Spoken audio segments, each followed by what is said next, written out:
feature presentation. He'll be fine on the mountain.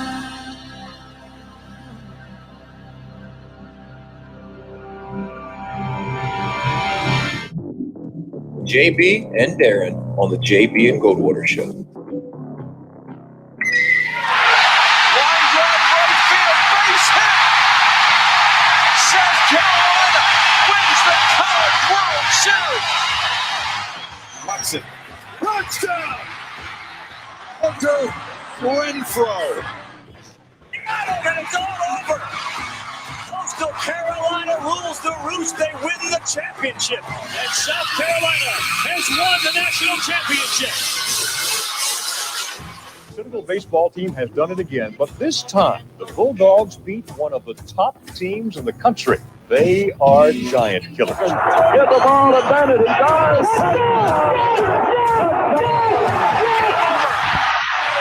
Gamecocks are in the Final Four.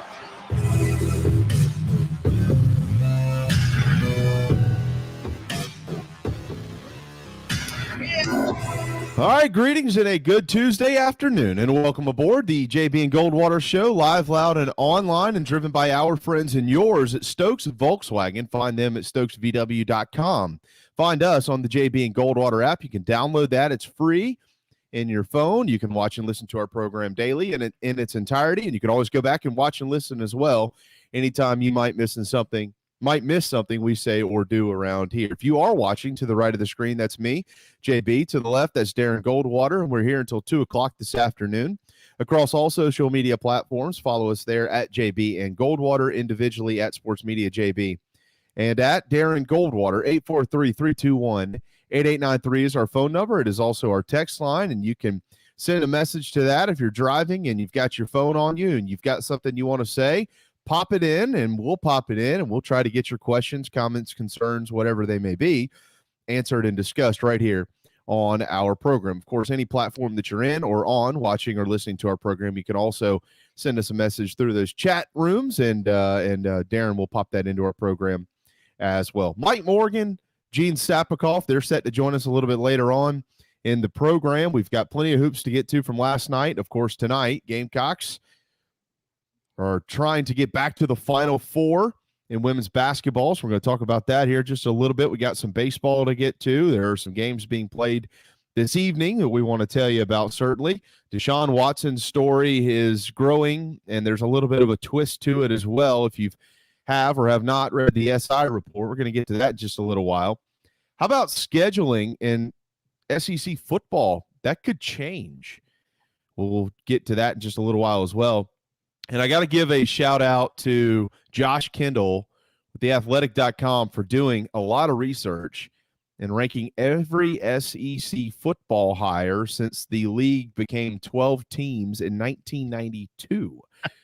However, he stopped short of ranking the newest hires. These were only through 2019. And for good reason, because it's still too early to rank some of these new hires. But so we'll get to that here in just a little bit as well. With all that said, though, what's up, Darren?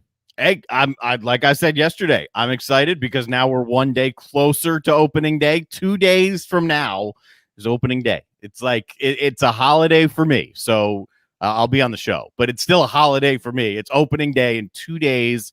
I got 4 more games to watch tonight, and then baseball, and I'm ready. So I'm good. I know. I cannot wait. No, I'm good. Major League Baseball. I was talking to a buddy in our mountain weekend a couple of weeks ago. He was like, man, and this is a guy who played baseball his whole life, through college.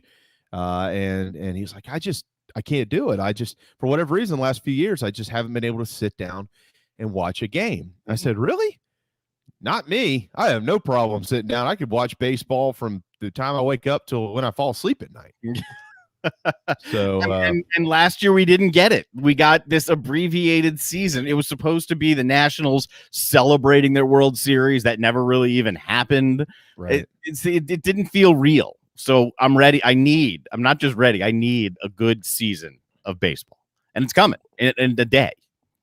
You want to go ahead and predict the order of finish in the National League East? Yeah, Nationals, Mets, Braves. No. Actually, that's not how it's going to happen.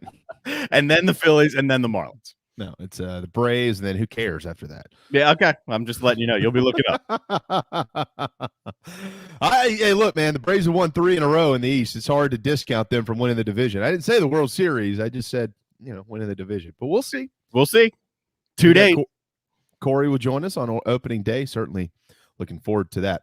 All right, 7 o'clock tip tonight on ESPN. That is where you will find the top-seeded South Carolina Gamecocks and the 6th-seeded Texas Longhorns led by Vic Schaefer. Carolina is still a favorite in this ball game. Last I checked, Aaron, was this morning, and it was 8.5, and it still is 8.5. The over-under is 130. If anybody's throwing dimes out on the Carolina chances of getting back to the Final Four under Dawn Staley, we're actually going to, in just a little bit, I'm going to kind of compare this 10-year run under Dawn to – it was a lengthier run, the baseball program from 2000 to 2013. But there are some comparisons to be made about the greatest stretch run in the history of the University of South Carolina's athletics department between those two. I mean, those are the tenures you're going to really want to talk about here. Obviously, Frank McGuire had a nice stretch run back in the 70s. Football was very small last decade at the beginning of it. These are the 2 longest runs in any sport, really, at South Carolina that is on the forefront of folks' minds. Yep. So we're going to kind of talk about some of that here in just a little bit as well. But a 7 o'clock tip tonight on ESPN. 9 o'clock tonight is the 1-2 in the Alamo region, Stanford and Louisville. Last night in women's basketball, Arizona and Indiana. Arizona makes their first trip to the Final Four with that 13-point victory over the Hoosiers. And UConn escaped 69-67 over Baylor. We're going to get to the men here in just a minute, but people are talking about what happened at the end of that UConn game last night, and that was bad, is what it was. Now, both coaches after the game were right in what they said. Kim Mulkey was right. She's, when she was asked about it, she looked at that reporter and said, "Well, what'd you see?" Right about it. Basically, hey, we all saw the same thing. Gino Auriemma is also right. Hey, look, I'm not going to feel bad because the call went our way. This happens all game long. What are we going to do? Go back and recall? But, the calls at the end of the game that are, quote, game-deciding calls like this one was are the ones that always get magnified and discussed, and pretty much rightfully so. But I'm with Gino as well. I mean, what are you going to do? You're going to go back and review everything? There could have been a call earlier in the game that maybe made the difference, and this call wouldn't have even mattered late in the ball game. So they were both right, but it was a foul. It was a foul. It's tough when the game ends that way, right? Because then the call gets magnified. But I've never been one to jump on the side of the officials cost a team the game or the officials won a team the game because, like you just said, the game's not a one-play game. In the case of basketball here, you're talking 40 minutes. So there are tons of calls throughout the game. It's a bad call, but bad calls happen. It's a part of life. It's a part of the game. And no, was this play in question? Absolutely. You're going to tell me that cost them the game single-handedly? No, it didn't. Because, what about the 70 or 80 other plays that went on throughout the game and the possessions that Baylor had that they didn't score on? So it's an unfortunate call. It's a tough way to end. Absolutely. And sometimes legends, good teams get a whistle. It happened. So be it. Move on. Yeah, well, it's easier for us to say that. The Baylor folks aren't taking words like that too kindly. No. And, but so let me ask you this. What would be the pros and cons of having a final minute one challenge for each coach if they'd like to use it on what they deemed a non-call or a call? It's too much. You can't start getting into challenges in basketballs for foul and no foul, right? You've already got under 1 minute, the ability to go review who it went off of, or you can go review the officials who commits a foul, but it shouldn't be up to the coaches to go. Or if you stepped out of bounds or something. Right. Possession stuff. So it shouldn't be up to the coaches. It'll take forever because every single play in basketball, there's some type of contact. I don't want to see it. No. You may not have a challenge flag in basketball. What about if it was booth initiated? That was pretty blatant. something like that where they can say, look, there's two fouls. Actually, they both could be called for it here. It happened, but it's a judgment call, right? It's similar to pass interference. You can make that call. You can also say it went, not in this case. I mean, it's not like Baylor commits a foul here, but it's a similar play in that it is a judgment call. And for whatever reason at the time, it wasn't whistled a foul. And that's the way it goes. You can't, if you start doing this to basketball, one of the best parts of the game of college basketball is the speed, the tempo, the rhythm of the game. You can't start throwing challenges in there. And to their credit, the end game type situations, when they're determining possession, when they're determining, say, flagrant 1 versus flagrant 2, that doesn't need to be an end game type situation. Generally, it's a faster process than you would see in a review in, say, football or baseball, generally speaking, and it keeps the game flow alive. Coaches can't have challenges in basketball. It would drive me crazy. Look, I don't disagree with you. I think of it in along the same lines, although two totally different sports and two totally different situations or totally different calls, I guess. That's like the folks who think it's a good idea to plug in some type of automated strike zone in baseball. Give me a break. I mean, there's going to be nights where the guy's not very good. You're just going to have to figure out how to deal with it. And there's going to be strike 3 called at the end of a ball game that might be 6 inches off the plate, but that's it. Yeah, that's it. I mean, here's the thing. There was no guarantee that her shot was going to go in. There's no guarantee, even with a foul call, that she would have made 1 or 2 free throws. But at the same time, if you ask me, well, what happened? It was a foul. I mean, it was a foul, and they just happened to miss it. I think people, it wouldn't do anything to, it would not do anything at all to rectify the situation, and it wouldn't solve the quote problem. But I think folks would be more inclined to at least be able to deal with it a little bit better, especially if you're a Baylor fan, if it was just acknowledged.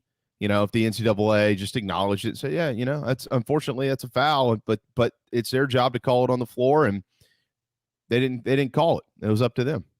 It could get acknowledged, but that would be the extent of it, because it's like you said, there's no guarantee that ball was going in the hoop anyway. There's no guarantee of the amount of free throws that would be made if the foul is called. Yeah.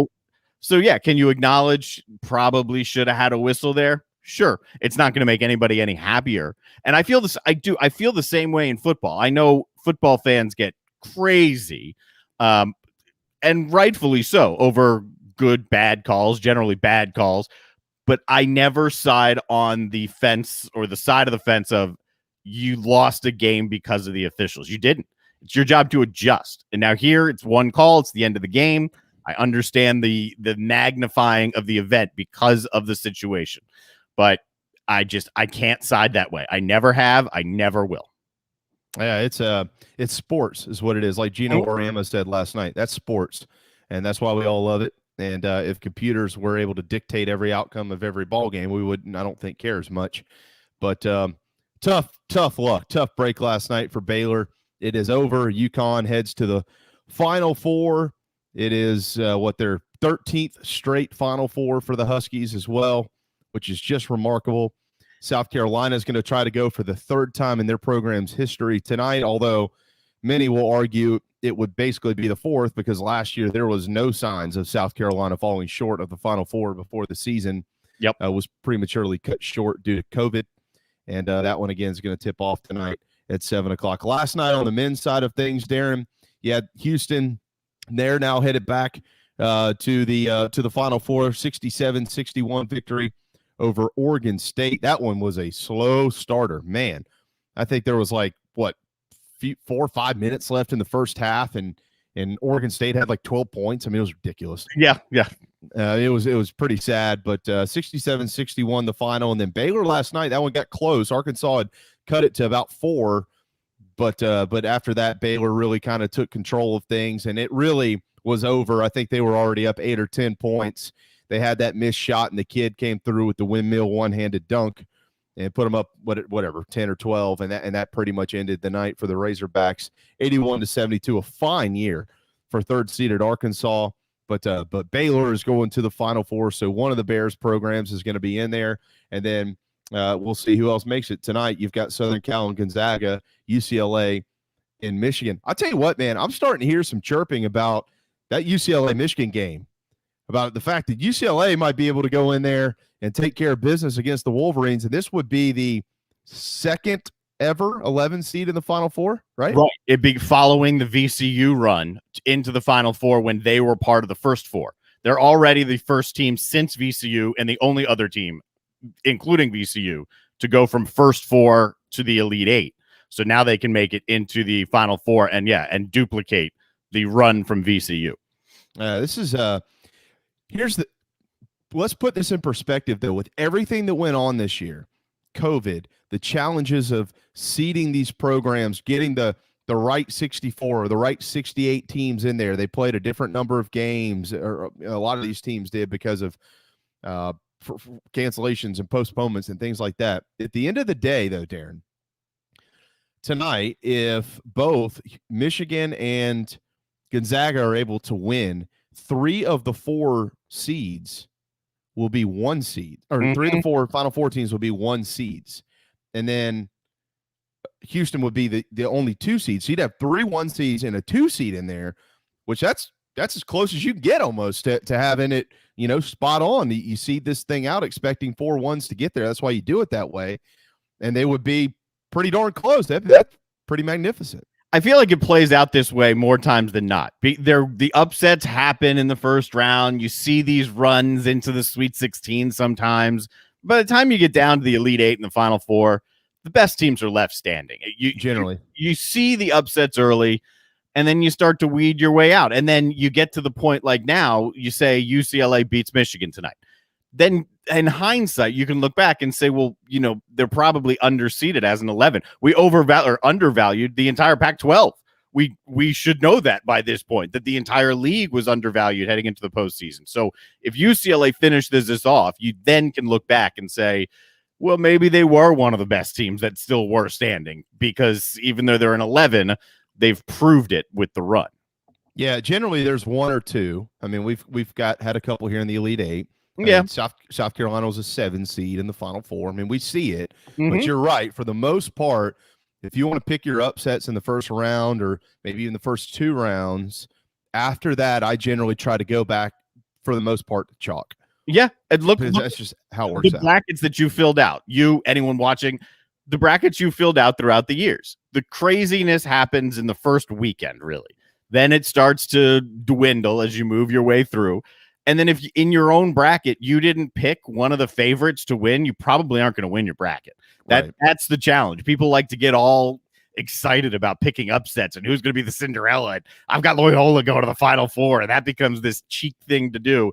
That's fine, right? You can have your fun doing that. But at the end of the day, Gonzaga's been the best team all year. Baylor has been one of the best teams all year long. So has Michigan. So at the end of the day, it works itself out. Yeah, I had Baylor falling short of the Final Four. I just thought they'd stub their toe somewhere, and I thought it'd be in this game. I picked Arkansas to go to the Final Four, but for me, no such luck. 843-321-8893 is our phone number. It is also our text line. I know, Nathan. Yeah, I opted out of the hat thing today for whatever reason.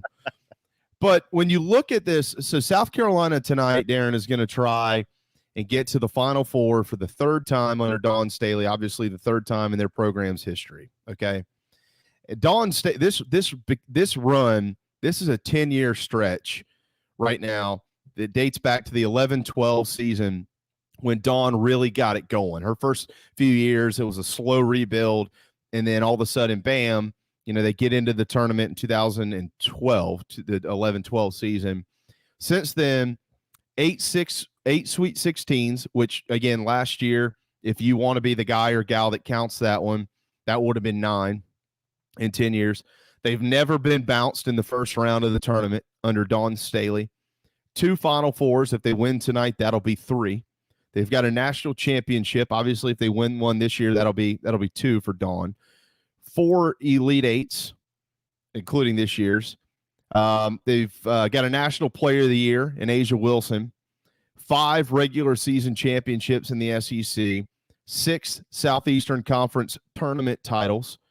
They've got 4 first-team All-Americans, unanimous first-team All-Americans in this run. It's been a remarkable run, and it's not over. It's actually, it might be getting better with 4 more McDonald's All-Americans coming to school next year for South Carolina. And then you look at what Ray Tanner did, and believe it or not, some people might not like this, but unfortunately, it is what it is. Even the year after Coach Tanner stepped down as a head baseball coach and took over the athletics department, and Chad Holbrook entered his first year as head coach, they went to a super regional that year in 2013. So you take a longer span, 14 seasons for baseball, 2000 to 2013, and you compare these two, and it is remarkably close. A little bit different, but it's remarkably close as to if there is a better run than the other. Now, obviously, South Carolina won 2 national championships in baseball. Yep. That's going to stand out most importantly. But Dawn's got a chance to equal that this year. Yeah, not back to back, but yeah. No, not back to back, but they won 2. Yes. They also went to 6 College World Series in that stretch, which that's essentially an Elite 8. Yep. Because there's 8 teams in the College World Series. 11 super regionals in that 14-year stretch. In addition to the 2 national championships, Ray got him into 2 runner-up situations, 2002 against Texas, 2012 against Arizona. They won the Southeastern Conference outright 3 times. They won the tournament once back in 2004. They won the East 5 times. They had 9 unanimous first-team All-Americans, 4 50-win seasons, and 1 unanimous National Player of the Year, and that was Kip Baltnight, who won the Golden Spikes Award back in 2000. They had a bunch of other, quote, National Players of the Year in their own. Michael Roth won one at one point, but it wasn't necessarily unanimous.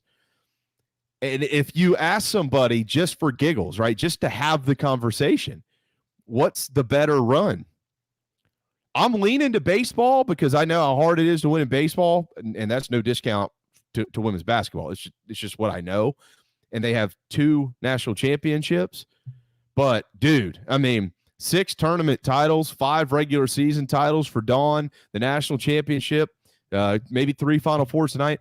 You compare those two, that is unbelievable to think that in the last 20 years, all of this has happened in 2 programs at 1 school in the tiny little state of South Carolina. It's unbelievable. It's great. I mean, you ask the fans, and they'd want football thrown into the mix if you're talking about the success, obviously. But let's put it this way. What to me stands out about the women's success, Dawn Staley, the Gamecocks, it's that for so long it was UConn and the rest of the world. And it was, is UConn bad for the women's game? And is anyone going to stop UConn? And here's this juggernaut that's never going to lose, and they're going to win 100 games in a row. It felt like it was impossible to get on that pedestal with them. The Gamecocks are on the pedestal with them. If they go to the championship game, let's just have some fun, and let's say it's UConn. Then we got a fun conversation, right? Let's say the Gamecocks get through UConn in this tournament. Then you've got this conversation of, well, hang on. Not only is it 2 national championships, but you got through UConn in the tournament to do it. The unmovable force of UConn. And I'm not sure during the time of baseball, I could be wrong, but I don't think there was a program that has been just as dominant as UConn women. I mean, really in any sport, UConn women's basketball is about as dominant as we've seen. No, well, and the thing with South Carolina too was even prior to that run under Coach Tanner, they had been to the College World Series in the 70s. Bobby Richardson and June Raines were remarkable baseball coaches, and they had tons of success under both of them. And so there always was this feeling that at some point in time, it's going to happen for the baseball team. At some point in time, it's going to happen. But to your point, which I didn't even think about it that way. There were a couple years here and there where the women's basketball program was good at South Carolina, no sustained success or anything like that. They had a couple years in the 80s, I think maybe one in the 90s. Susan Walvius got them to a Sweet 16 in like 2006 or 7, or maybe it might have been a little bit before that, somewhere in there. But it was never on the radar that this program would be what it is at all, like not even close. And so to your point, yeah, Carolina, there wasn't a baseball like when you go back. All right, who are the great? Think about the great stretches ever in college baseball history. Obviously, that run for South Carolina is one of them because they won 22 straight games in the postseason. Yes. Okay. Which I don't foresee probably happening again. No. But you go back to the 70s, Rodado and Southern Cal, would they win that year? Like 6 national championships that decade or something? I'm not sure. They had a run, but yeah. It was ridiculous. And then Oklahoma State in the 80s, they were really good. You had Miami there in the early 90s and LSU, obviously. Mm-hmm. But it was sustained, right? It wasn't. No, not like UConn. No, not like UConn, right? What, 13 right. Final Four in a row? I mean, this year's their 13th, yeah. Which is insanity. That's one of the craziest numbers that you can pull out of sports right now. 13 right. Final Fours in a row? That shouldn't be happening. That shouldn't be possible. Right. That's where I think you make a really good point, because you can't grade, like if you're comparing, you can't grade or you can't make a comparison or grade them based on comparing sports. Like they have to stand on their own 2 feet. Like yeah. Baseball is baseball, basketball is basketball. So it has to be within the realm of that specific conversation about that specific sport. Like it has to be on its own platform. Yes. And so when you compare those within, I mean, it's hard. I think as much of a baseball guy as I am, I think we all at some point in time, we expected South Carolina one day it's going to happen. Mm-hmm. That wasn't even on the radar with women's basketball. Like, I mean, that was not even close. I mean, they were terrible before Dawn Staley took over. Like they were awful. There's a passion, particularly in the South, for baseball, college baseball. So it's been, even before that success, I mean, it's been top of mind. It's been, you had the Sarge before that. It's been a passion of South Carolina fans. And because of that, the South Carolina athletic department, Dawn Staley came in, and you hope it's the right hire. And Wright doesn't even begin to explain it right now. I mean, she's got a juggernaut that competes with UConn right now. And that's, if you got to keep them on their own 2 feet, like you said, right? It's hard. You got almost double the amount of games you're going to play in a baseball season than you will in a basketball season. So just comparing the two based on what they've done within their own sport, it's tougher to topple UConn right now in women's basketball than it was to take down anybody in college baseball. Well, and another nugget in Don's corner there, you brought up UConn, but remember, Tennessee was the class of the SEC period at the end. Nobody even touched them. No one approached them. Yeah. And Dawn not only approached that, she blew right through it, and here they are. They still got a ways to go to match all the records up there by Pat Summitt, but this stretch run is just something. If you heard all of those stats I rolled off, it is remarkable what they're doing, and we'll see if they can continue that tonight. Yep. It's going to be a challenge, but Dawn in her career is 12-3 against Vic Schaefer. And, of course, this is his first year coaching the Texas Longhorns. 7 o'clock tip on ESPN. All right, get yourselves a cheesesteak at DB's Cheesesteaks and enjoy the rest of our program. We've got 30 minutes down, an hour and a half to go. And when we return, Mike Morgan with ESPN and the SEC Network will pop right into the JB at Goldwater show. So hang tight. We'll be right back. Peace and love at Stokes Meet Up. This is Mike Mazzell for Stokes Volkswagen on Ashley Phosphate Road. Whatever you got planned this week, cancel it. 72 new Volkswagens will be sold in the next 72 hours at whatever price it takes. I repeat, 72 new Volkswagens will be sold in the next 72 hours. To the first 72 car buyers interested in saving up to $6,000 on a new Volkswagen for 3 days only. Every new Volkswagen and pre-owned vehicle at our bottom line price. Direct to the public, regardless of profit. Qualified purchases with interest-free financing for 60 months, and all trade-ins will be accepted. Interested parties should arrive early for best selection. You will not find a lower price anywhere in the country. 72-hour Volkswagen clearance, savings up to $6,000, 3 days only at Stokes Volkswagen on Ashley Phosphate Road or StokesVW.com. Peace and love at Stokes Meet Up.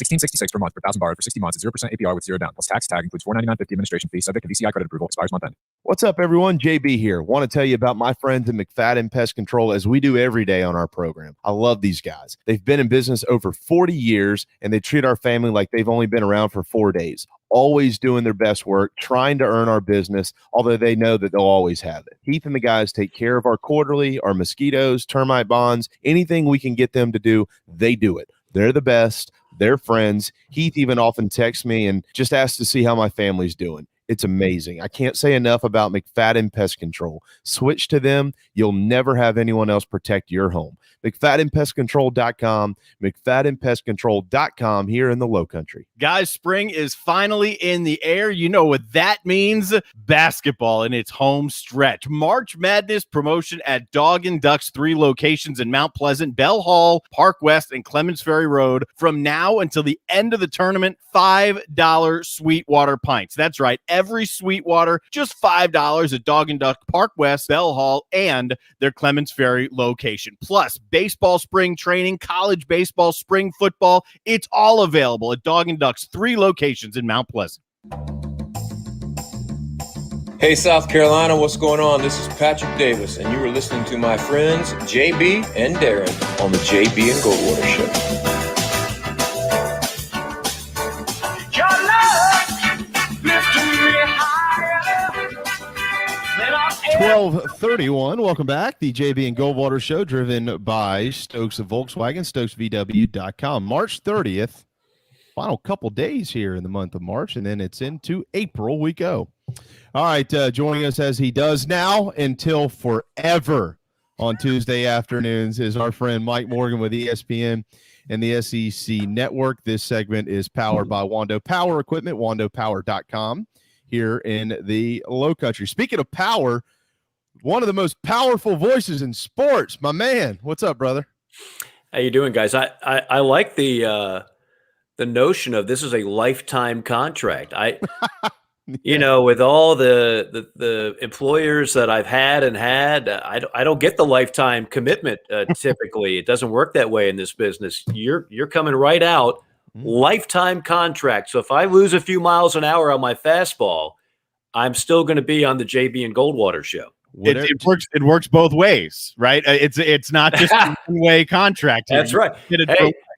Hey, it's just like these buyouts, right? Like the buyouts work both ways. Nobody can steal your coach, but it's also really hard to fire him too when you got a high buyout. Oh, yeah, we're taking the Michigan angle on this. Just don't Jim Harbaugh us, whatever you do, Mike. Gosh, I hope I perform better than Jim has at Ann Arbor. Or do the same thing and let the rest of the league, whatever league that we're in, benefit from staying around. Yeah. Gosh, that's I really thought that would work. To be honest, that's one of those I've missed on. Yeah. I thought that was a grand slam hire, and maybe it turns out to be. But so far, it's been a bit of a disappointment. Not a complete flop. I mean, sometimes people are a little too critical, but it's been disappointing. Mm-hmm. Well, you're not the only one that missed on that. I think everybody missed on that. We'll see what he can do here in the future. All right, hey, let's talk some baseball for a minute, Mike. We're getting into the swing of things. You've called a couple of SEC games now with 2 weekends in the books, and you look back this weekend at what we saw out there. Obviously, the major storyline in the league was what happened in Columbia. South Carolina swept the Gators. Last time they did that in the regular season, you were the voice of Gamecock baseball in 2006. Of course, that's not the last time they swept Florida. They swept them right out of the College World Series in 2011. But, you know, we talked to Skylar yesterday. You've been in this league a long time, and obviously we'll let you dance around the rest of the SEC and what we're looking at here. But I think people – you said it last week, and you were right.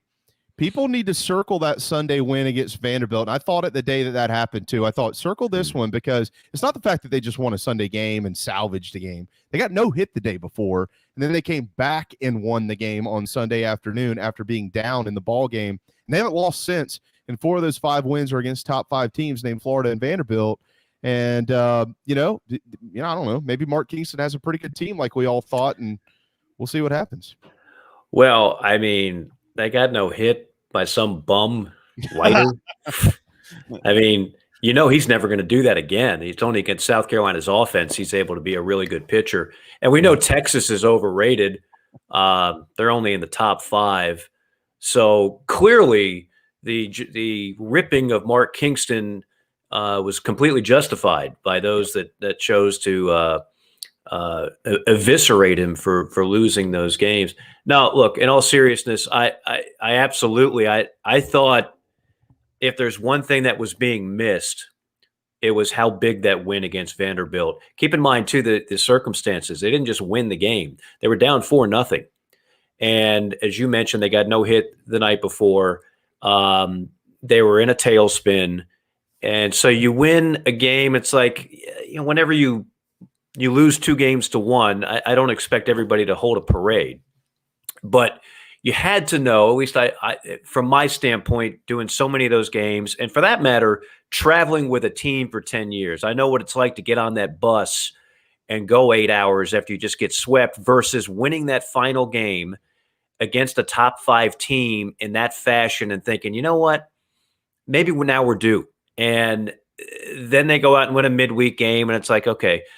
But to sweep Florida, I'm telling you, this stretch of games is not just a season builder. In a lot of ways, it can be a program changer because a lot of these guys will be back. I realize some, like every other team, there's going to be some turnover, but a lot of guys will be back, and it just sets the tone for, okay, we're going to be all right. And if you can sweep Florida and beat Vanderbilt, and they were competitive in the first game, almost beat Kamar Rocker in the first game, that tells me they can beat anybody in this league.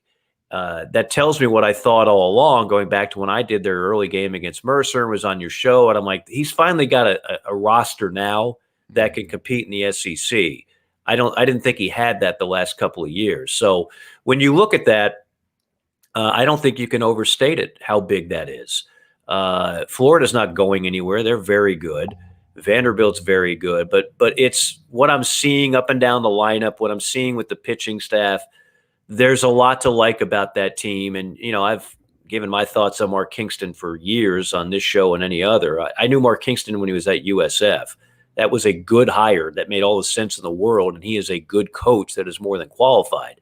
But for some, every time he loses a game, it's just going to be rip this, rip that, rip this, rip that.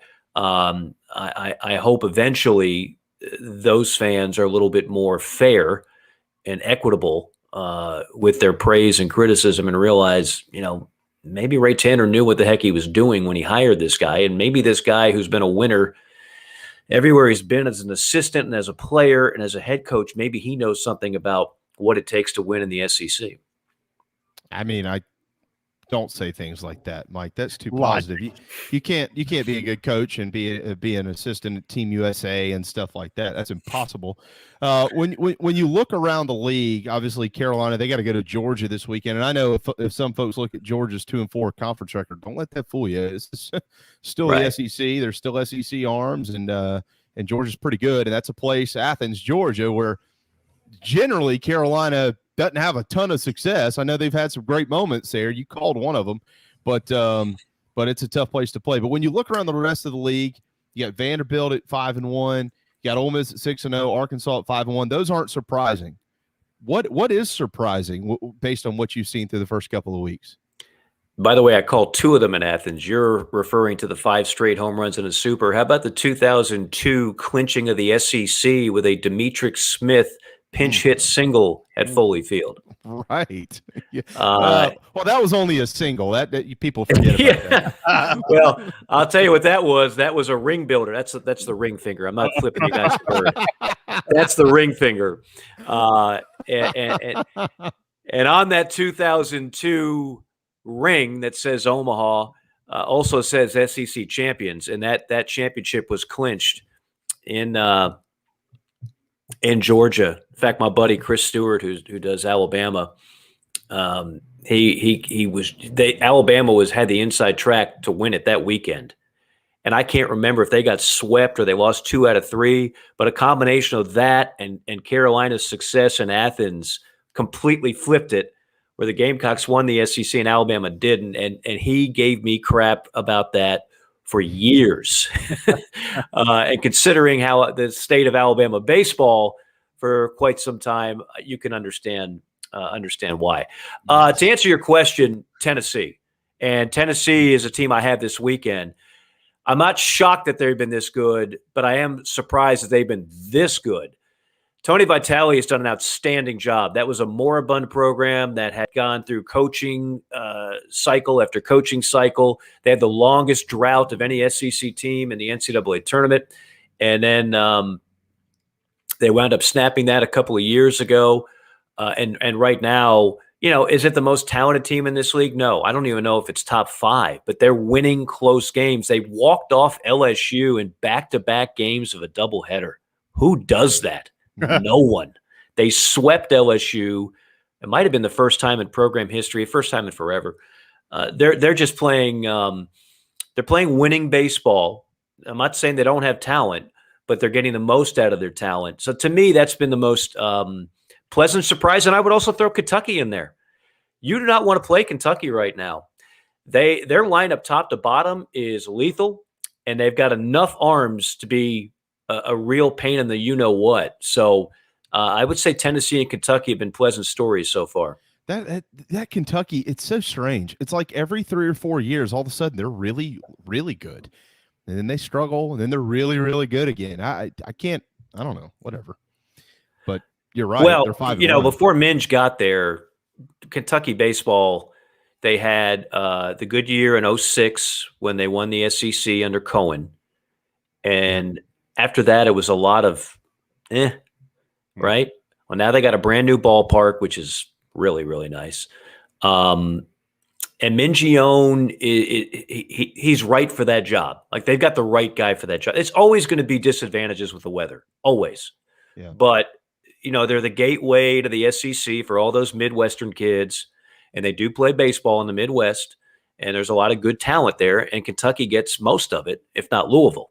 So he's always going to have to battle Louisville, and we know how good Louisville's been. But no, Kentucky, they're the program you want to say, oh, we're superior to them. We don't have to worry about Kentucky. And then all of a sudden they spring a good year or two on you. And I think that's going to continue to happen with that coaching staff. I know Carolina's had a lot of trouble in Lexington, Kentucky over the years, especially when they used to play in that Cracker Jack box. Oh. But maybe that'll change. I mean, that was a joke, Mike. It was ballpark. That was a joke. It was a joke on multiple levels, and the program deserved better, and now they've gotten better. Cliff Hagan, of course, I remember 2000 going there, a doubleheader. Carolina hit 10 home runs in a doubleheader. 10. It's crazy. But they didn't have a press box at the time, so Tom Price and I called all 18 innings outside with the 100 or so fans that were in attendance. All 100 of them? It might have been 85, but I'm being generous. I'm counting the vendors. Sorry, Wildcat fans, but they got nothing to apologize about now, because Kentucky Proud Park is gorgeous. Yeah. Like, holy smokes! It's amazing when Carolina built the Ray Founders Park. That was right up there, top 5 in the country. And then Mississippi State said, well, we got to do something about that. And then Arkansas said, we got to do something about that. And now Kentucky has said something. And Florida has said, it's like it's a continual cycle now. But Kentucky's ballpark, especially for what they are and who they are, is they don't take a back seat to many. Mike Morgan, ESPN, the SEC Network. All right, let's switch gears here a little bit, and let's get into some of this Frank Martin stuff. I know you've been keeping up with the reports, whether from whoever you're keeping up with, but they're all pretty consistent now. The information is out there as far as what has been going on over the last few days and how this has kind of unfolded. Mike, Darren and I talked about this yesterday, and this isn't necessarily a conversation of whether Frank should stay or Frank should go or anything like that. It's more about what's right and what's wrong. And at least that's where I've kind of taken it to. And you've been in college athletics pretty much your whole life. I know your entire professional life, basically. Mike, we've heard other stories of things like this, state legislatures getting involved in things and stuff, but it just never got very public and transparent. This one is. And so I wanted to see how you assess this situation that is unfolding right now, because it looks like Frank Martin is going to stay on as the head coach for a multitude of reasons, whether we agree with him or not. Yeah, I've said on your show before, I'm not in the interest of hiring and firing coaches, so I'm not going to give you, that type of hot take, so to speak. You got plenty of other guys and listeners that'll do that. I understand the situation for what it is, and clearly there was some momentum for something to happen there, and clearly, and this is the part that I don't understand, it's above my pay grade. I'm sure there's politics at every school. LSU's got them. Lord knows Auburn has them. So I've seen similar type things, but state senators getting involved, a couple people on the board doing everything they can to keep Frank. That's not unusual. I see that at other schools. But when a guy, I watched some of the gentlemen representing Richland County trying to say that the funds for buying out coaches comes from the academic side. That is remarkably ignorant. Remarkably ignorant. Like, how do you not know that that's not how it's done at all? Who told you that lie? That is not the case at a school in the SEC or a Power 5. Not only do they fund themselves, but very often some of the surplus goes to the academic side. And it's amazing. Like, I expect that from random idiots that, shout that from the rooftop. Oh, how do we spend this kind of money on coaches when the science department is...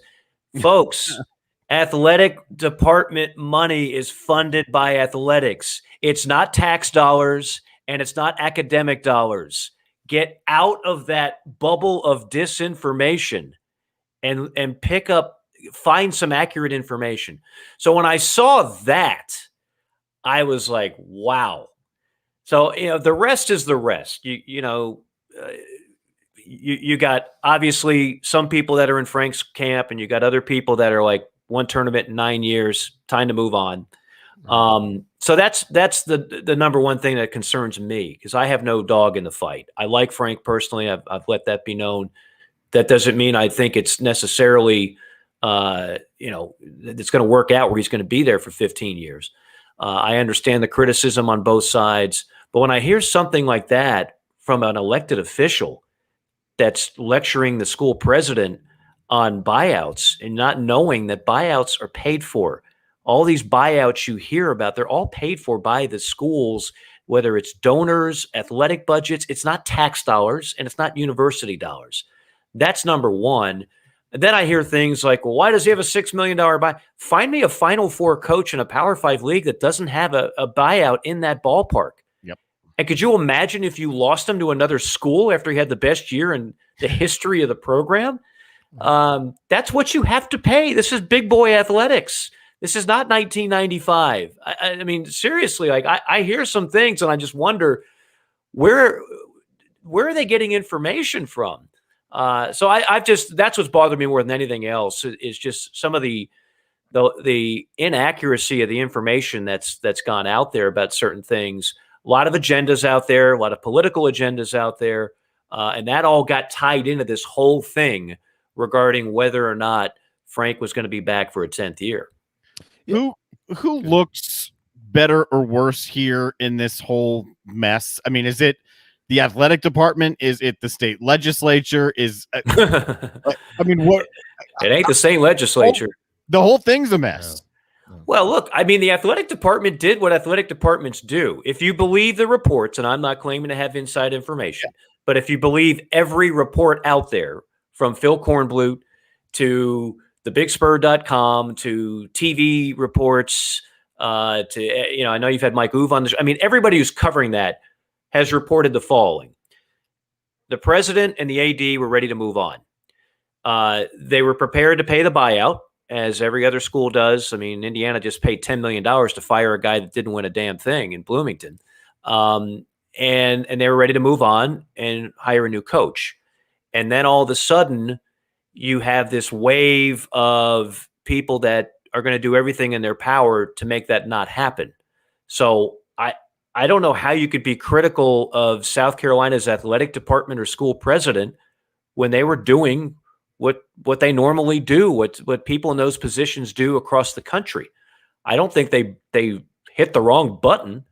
They did what you normally do. I mean, for those that, again, there's some people are just going to rip and rip and rip. They ring the same bell. Like, what would you have done differently? This is another inaccurate thing I've heard. Well, if they would have fired him quicker, then this wouldn't. No, the same machine that wanted to keep things as status quo would have intervened no matter when, whether you did it 2 weeks earlier or 2 weeks later. So this wasn't a timetable issue. This was some people, powerful people, did whatever they had to do to make sure everything remained status quo.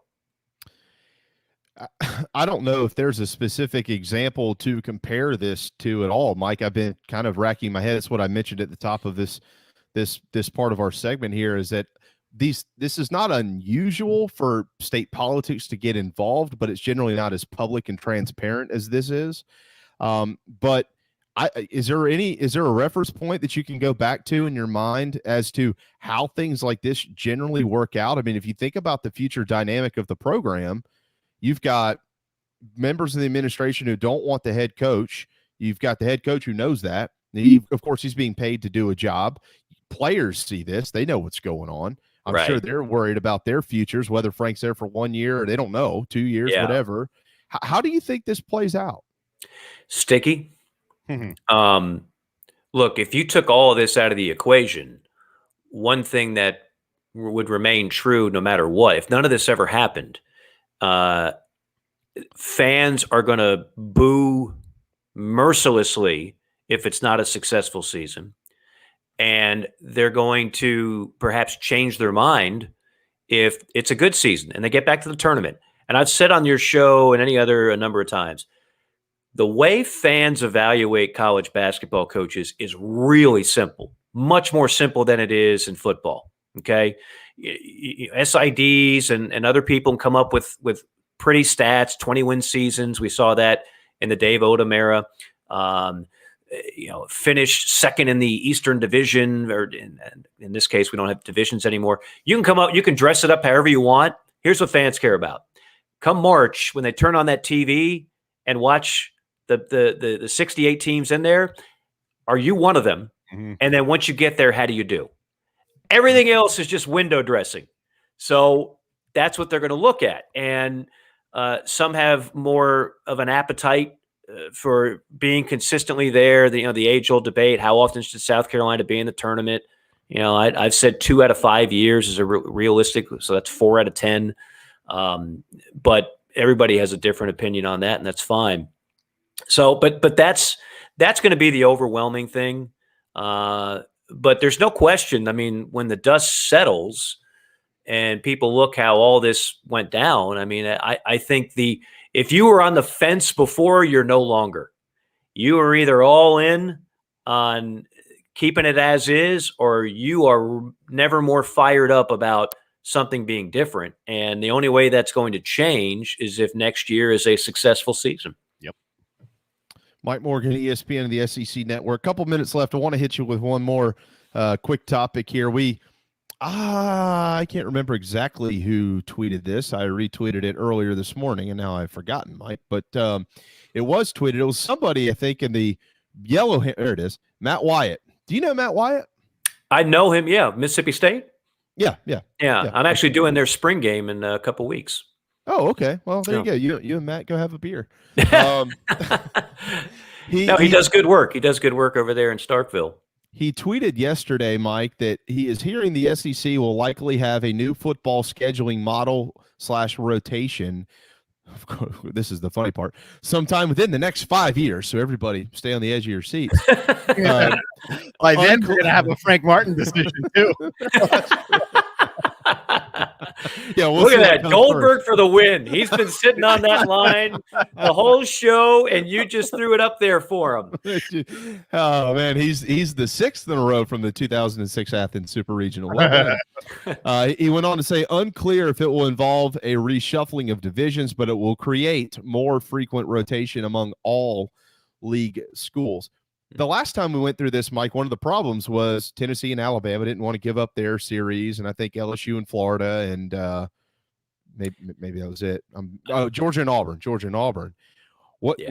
What's good for football? Because I know this as a fan, it kind of sucks about every 12 years to be able to go see one of those other teams from the other division. I really hope they can figure something out with that. Yeah, I mean, with the exception of Auburn, Georgia, that is like you don't touch that. I know enough about that rivalry. You don't touch Auburn, Georgia. I have to think Tennessee fans are kind of tired of losing to Alabama every year. Like, does that help the program at all? Seriously, You think? I mean, what are you getting out of that? That's an abusive relationship that I imagine a lot of Tennessee fans would like to get out of. I think this has been coming down the pike for a while. You know, the other rumor that is always out there is Auburn in the West. Excuse me, Missouri in the West, Auburn in the East.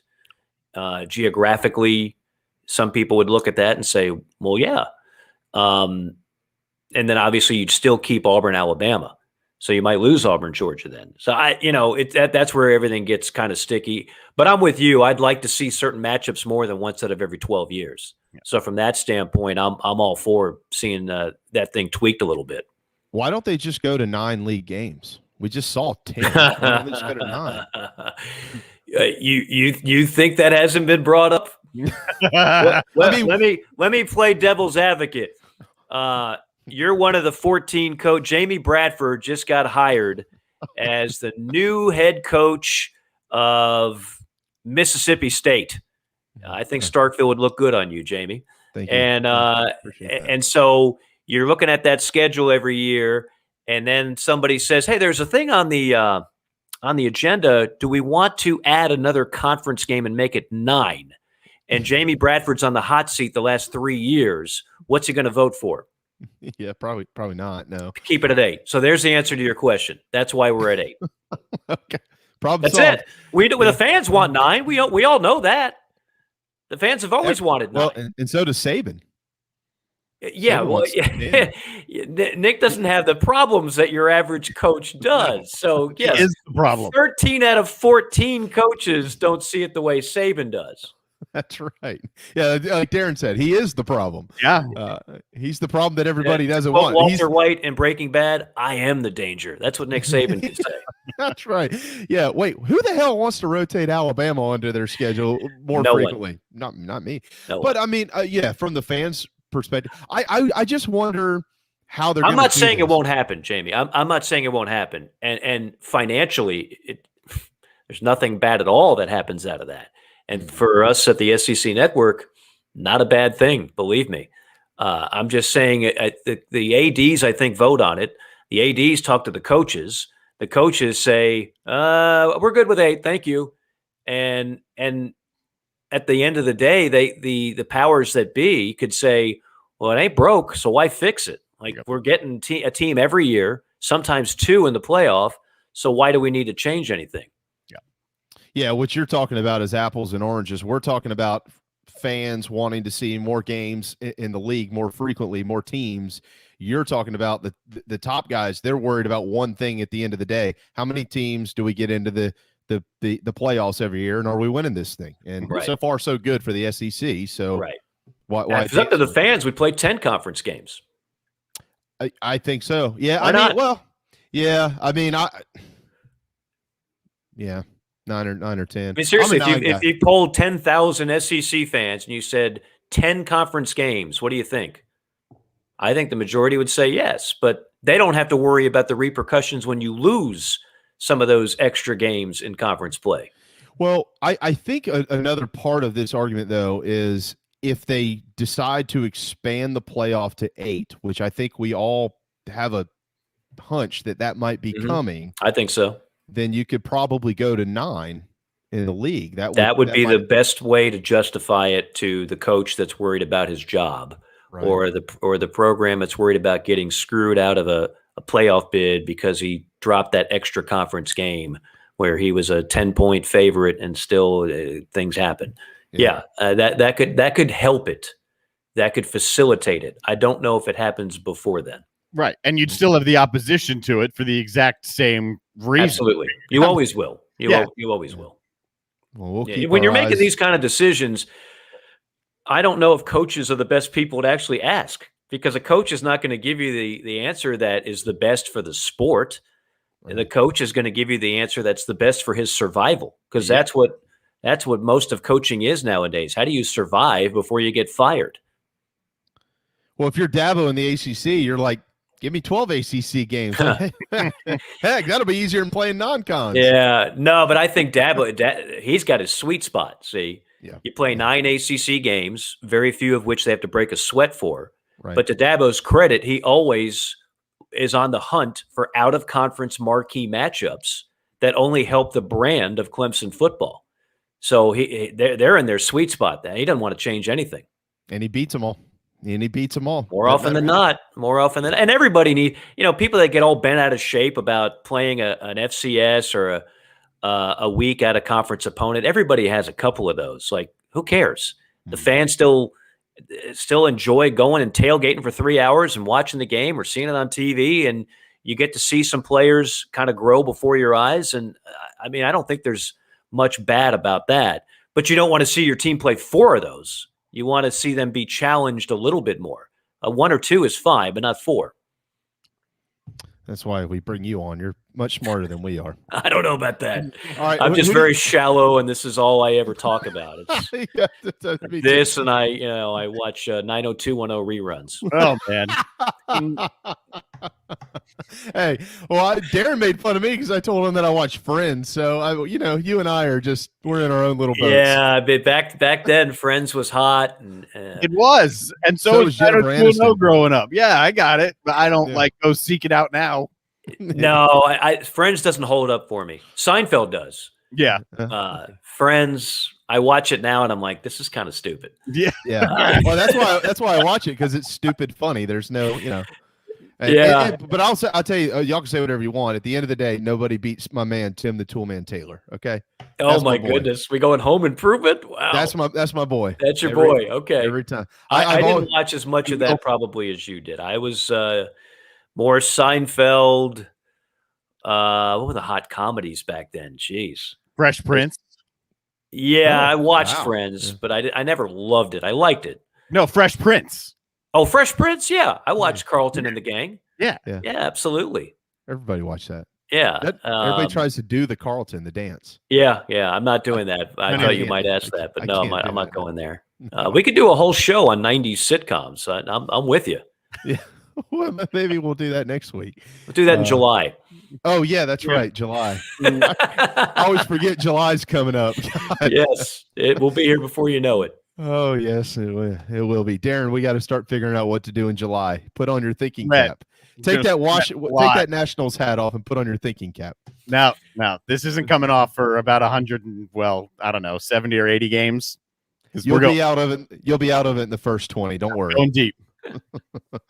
Mike, we'll let you run on that note, brother. Hey, who do you have this weekend? What game are you calling? I've got a pair, Tennessee at Alabama. So that Tennessee team I was just talking about is hot. Ooh. And so I'll have that. I've got, I think the week after, I've got South Carolina, Mizzou is one of my games. I've got South Carolina, LSU on a Thursday night on ESPNU. I've got the Mississippi State spring game. I've got FCS playoff games. I've got another LSU. April's going to be a fun month. Good. Fun month. Busy month in a good way. Well, we're looking forward to having you back next Tuesday, and then every single Tuesday after that until infinity and beyond. I am powered by Wando Power Equipment. I mean, literally, they have an adapter. They just plug it into my side, right near my spleen. And that's how I do this segment. Otherwise, I wouldn't have the energy. So thanks to the folks at Wando Power Equipment, as always. Thanks to my man, Stuart Wingo, because while I'm powered up, I like to save money on a refi or a new mortgage. We've had multiple listeners of yours actually have been able to use Stuart Wingo and have been very thankful, and I know he's thankful for it. So awesome. Tell Stuart when you call him, he's a great guy to deal with, and that's his cell number. That's not like some corporate office. That is his cell. But tell him you heard about it on JB and Goldwater. He'll be happy to hear it. Fantastic. And yes, I'm glad to hear that people are using him. He is the best. There's no doubt about that. Mike, so are you. Thank you, my man. We look forward to hearing the calls this weekend, and we'll look forward to speaking with you again next week. Always enjoyed it, guys. Thank you. Later. There you go. Mike Morgan with ESPN and the SEC Network. Time for a timeout. We are past due for that break. The anthem up next when we return into some football, and we've got some hoops to get to. Gene Sapakoff at 1:30, so a jam-packed final hour right here on the JB and Goldwater Show, driven by Stokes Volkswagen. What's up, everyone? JB here. Want to tell you about my friends at McFadden Pest Control, as we do every day on our program. I love these guys. They've been in business over 40 years, and they treat our family like they've only been around for 4 days. Always doing their best work, trying to earn our business, although they know that they'll always have it. Heath and the guys take care of our quarterly, our mosquitoes, termite bonds, anything we can get them to do, they do it. They're the best. They're friends. Heath even often texts me and just asks to see how my family's doing. It's amazing. I can't say enough about McFadden Pest Control. Switch to them. You'll never have anyone else protect your home. McFaddenPestControl.com, McFaddenPestControl.com here in the Low Country. At Patriots Point Naval and Maritime Museum, families walk in the footsteps of our nation's heroes, the brave ones who risk their lives to defend our way of life. Home to the aircraft carrier USS Yorktown, USS Laffey, and the USS Clamagore, there's more than 1 million square feet of exhibit space to roam. White Glove certified, we have several new health safety measures in place to enhance the visitor experience.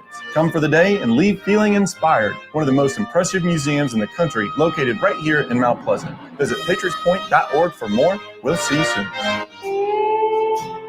Bourbon and whiskey drinkers of Charleston. Paddock and Whiskey on James Island and the Terrace Shopping Center on Maybank is your home for the finest and rarest bourbon and whiskey drinks in the Low Country. This is where I hang out. Go meet my friends Reed and Chris and try one of their exclusive barrel pick bourbons. They have the largest private barrel collection in the state, and let their knowledgeable staff recommend your next pour. PaddockandWhiskey.com. Let not your heart be troubled. Paddock and Whiskey is here for your next double. We're all friends around here. Paddock and Whiskey, proud partners of the JB and Goldwater Show. This is Scott Glaze, head golf professional at the Links at Stono Ferry, located on the outskirts of Charleston, South Carolina. I'm inviting you to tee it up on one of the most scenic and challenging courses in the Low Country. Our back nine is highlighted with 3 holes that border the Intercoastal Waterway. Visit stonoferrygolf.com to book tee times and discover all that Stono Ferry has to offer. The Links at Stono Ferry is a former South Carolina Golf Course of the Year and is also home to the College of Charleston men's and women's golf teams. Come see us. We would love to have you. stonoferrygolf.com. Hi, I'm Chris Half, Public Information Officer at the Patriots Point Naval and Maritime Museum. We're home of the mighty USS Yorktown, USS Laffey, Clamagore, and Vietnam experience. And we're a proud partner of the JB and Goldwater Show. We invite you and your family to come see us and enjoy a day on Charleston Harbor. Visit patriotspoint.org for more information. And now, it is my honor to present the national anthem.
Live, loud, and online.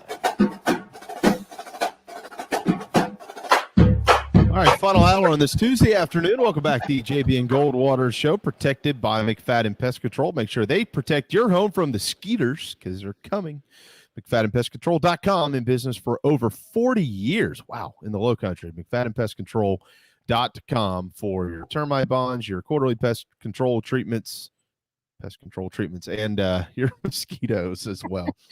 All right, welcome back. Darren, Jamie, here till 2 o'clock. Thanks to Mike Morgan in that last segment there. Fun stuff with him. Always, certainly. You can follow us on social media at JB and Goldwater, individually at Sports Media JB, and at Darren Goldwater if you want to text us or call us 843-321-8893. He's right. Wando Power is great. I talked to Polk this morning. Yeah, they had a amazing weekend. Nice. It's over at Wando Power Equipment on Daniel Island. So anything you need, even if you're not a landscaper, if you need blowers, mowers, weed eaters, you need to rent an aerator for the yard, you need to rent a stump grinder. They have rentals there. You can rent trailers as well.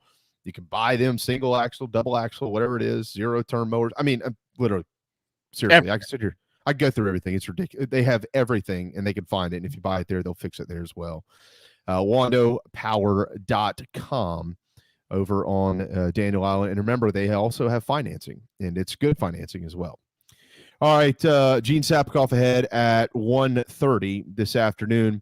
Ahead this weekend, Saturday at 1 o'clock, is the spring game at Clemson. Reggie Merriweather and Don Munson will call that one on the Clemson Tigers Network. Tonight at 8 o'clock for Tiger fans, by the way, if you are not a season ticket holder and if you're not a season ticket holder, you couldn't request tickets to the game.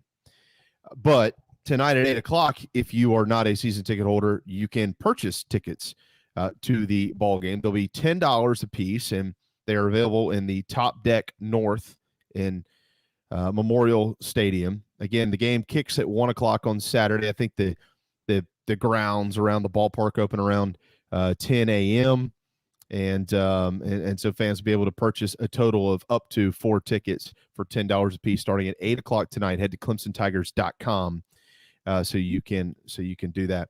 Speaking of Clemson, Deshaun Watson's story continues to grow.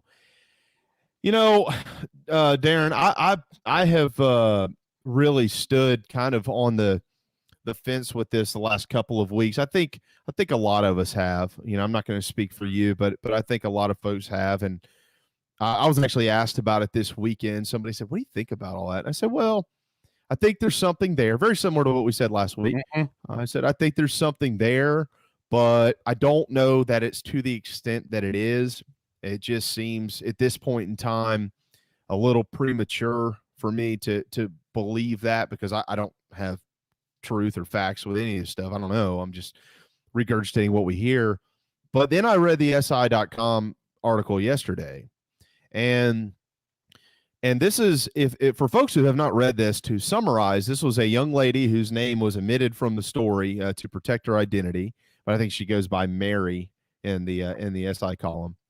And she told a story of Deshaun Watson when he was referred to her practice, but she is not involved in this lawsuit under Tony Busby, whom is representing now, I think, 19 who have filed civil suits against Deshaun Watson, but she's not one of them. He was referred to her massage. She's a massage therapist, so he was referred to her agency or her business, and she described it in great detail exactly what happened there. And here's the thing. Sports Illustrated was actually able to go back and review text messages from when she was actually telling people about this when it happened. I think maybe her sister was one, and I want to say a friend or an employee. But back in real time in 2019, when this happened, she described this moment, this situation a couple of years ago almost. I think it was the fall of 2019. And now that this has all come out, she said she felt pressure to be part of the lawsuit. That's why she didn't want to be. And she's still unclear of what she's going to do in the future. But she did come forward with her story. And so that, to me, Darren, I think that I don't want to say normalized this at all, but it brought more of a truthful element to it, because you were able actually to go back her story now and her story then, there's no reason she would have just made that up a year and a half ago. Right. You know what I mean? Like, she was telling somebody about it, and there's documentation of it. And so digital documentation, essentially. Yes. And so if that is true, if that carries weight, oh man. And he's been scrambling, he's been deleting Instagram messages and all these things the last couple of days. So I think that this situation for him, Darren, is getting a little bit bleaker by the day. And I don't know where it goes, but right now it looks, last week I said it doesn't look good. Right now it's not even there. It's looking pretty dreary for him. Yeah, I thought the SI article was pretty damning, not because it surprised me based on where we are with the accusations and the number of accusations. And like I've said, it's hard for me to imagine that many people lying and coming together to put together this elaborate lie.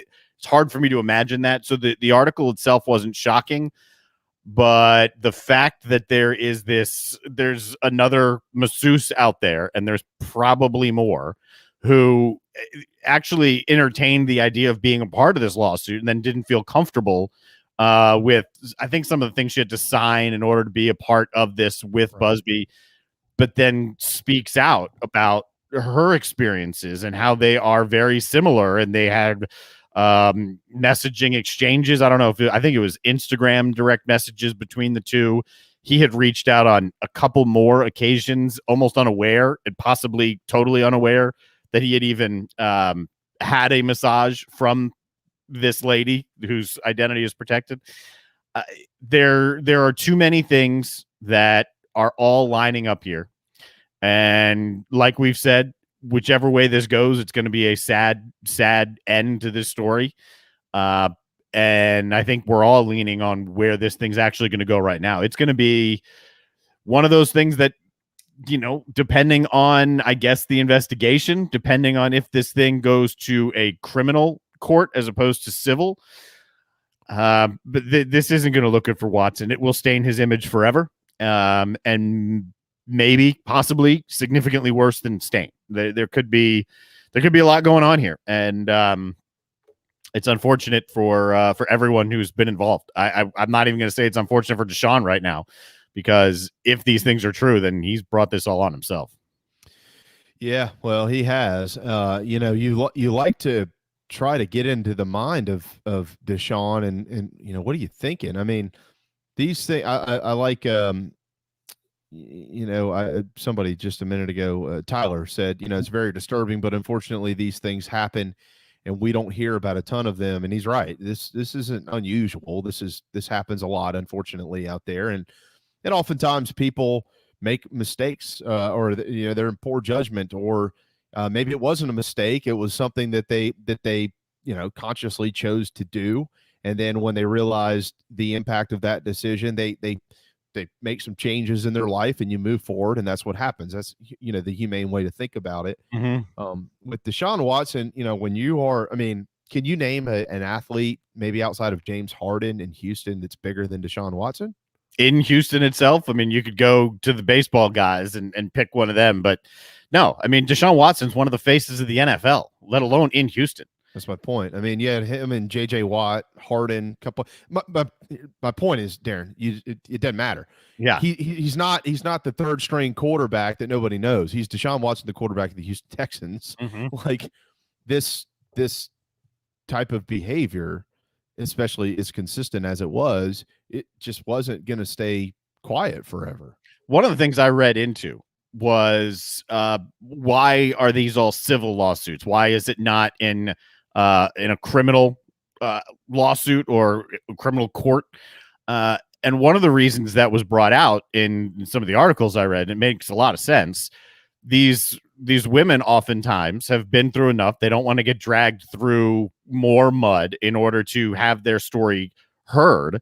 And this going the civil route can help protect some of their identity. Plus, it's easier in civil court to win your case. In civil court, you don't have the same statute of proof as you do in criminal court.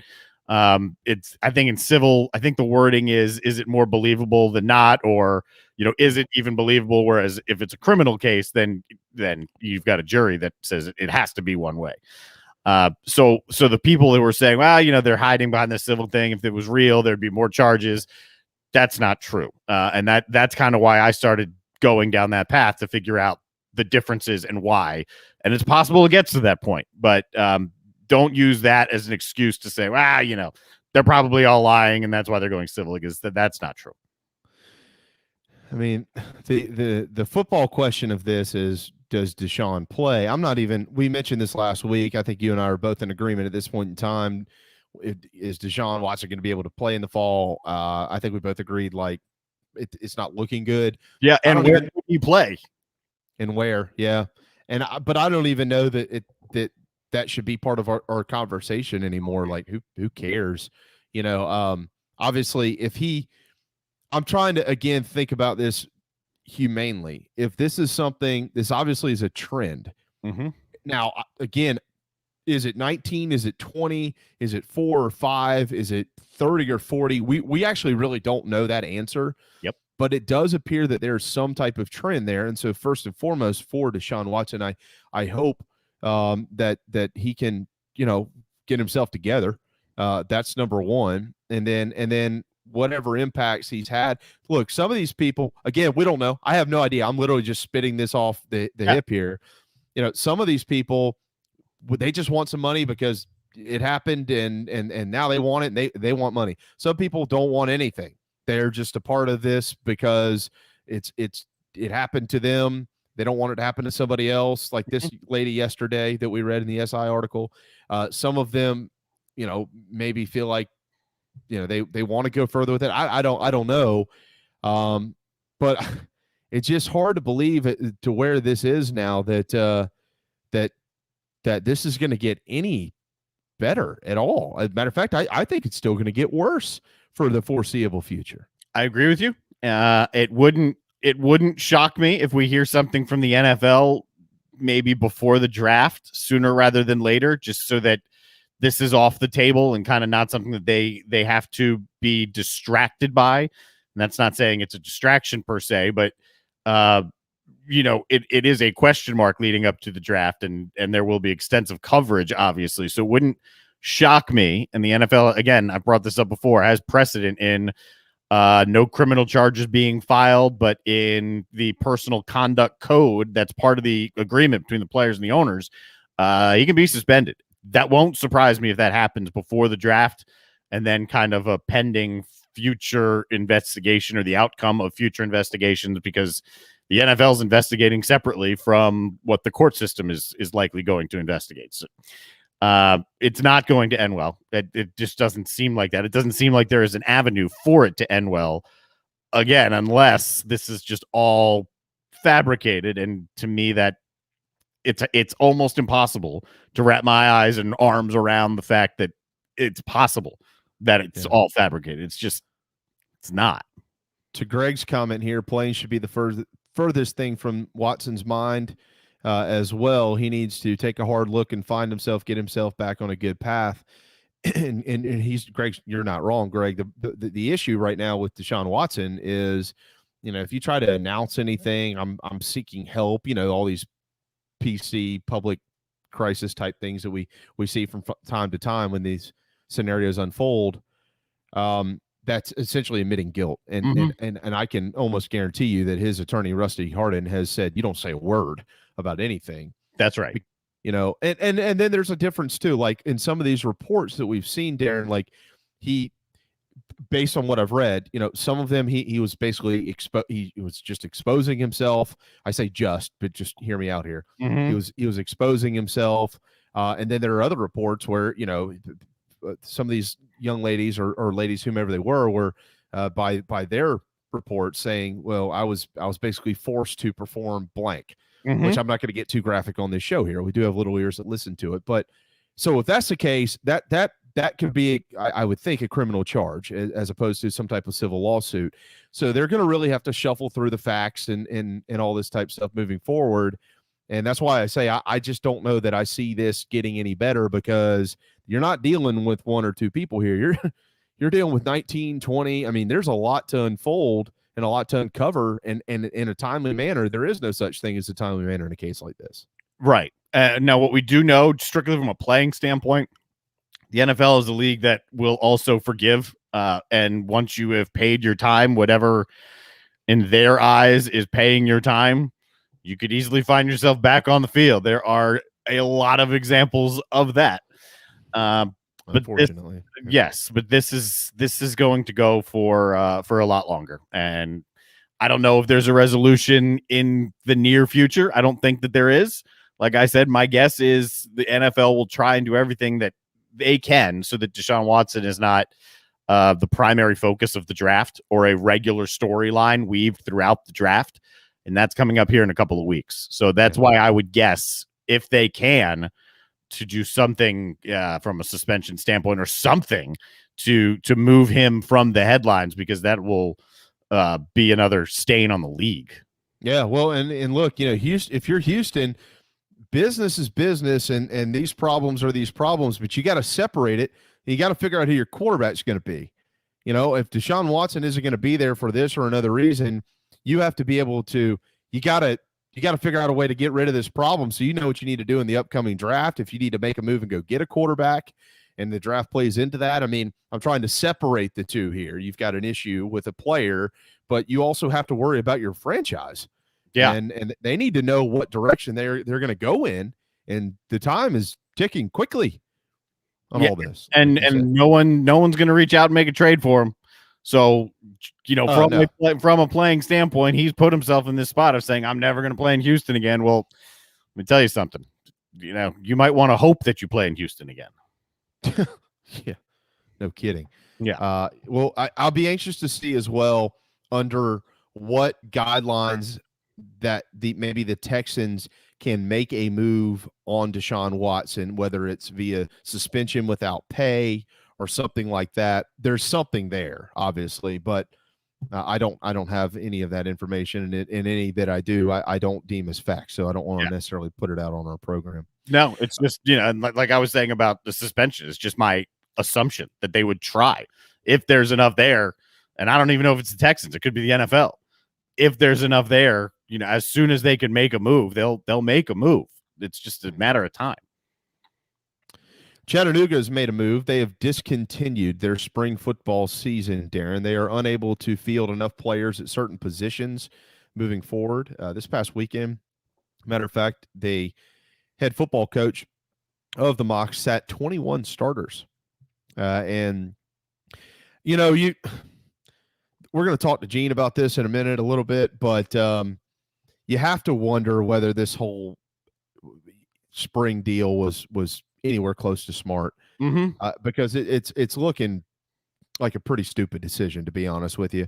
I didn't agree with it in the first place. I started to come around personally when we were talking about how great it could be, the platform they could utilize and things like that. But when you start to put all this together, as you mentioned, TV is going to pick up here soon. Mike Morgan just mentioned he'll call some FCS games down the road for ESPN.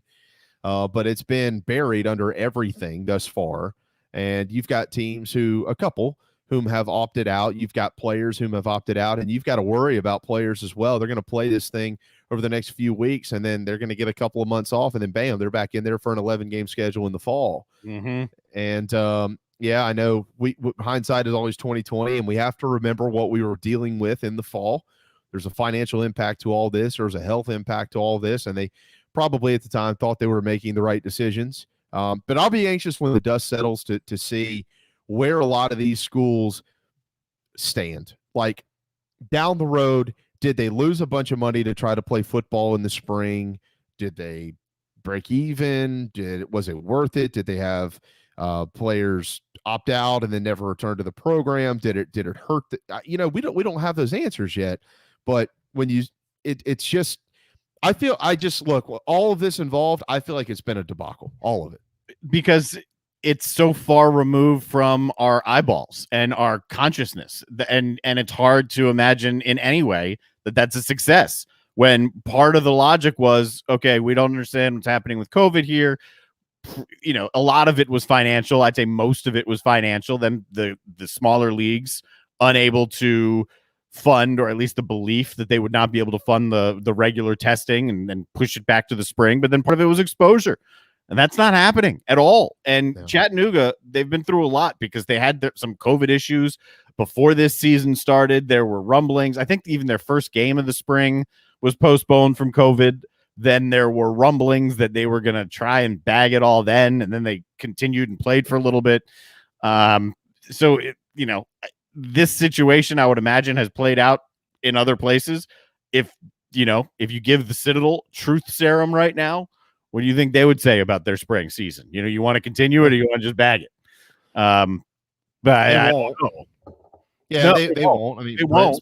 About that, but right. But I'm saying if you gave him some truth serum and behind closed doors, and it's not a public comment, you ask the administration there, hey, was this football thing a right idea? If you could, would you bag it right now?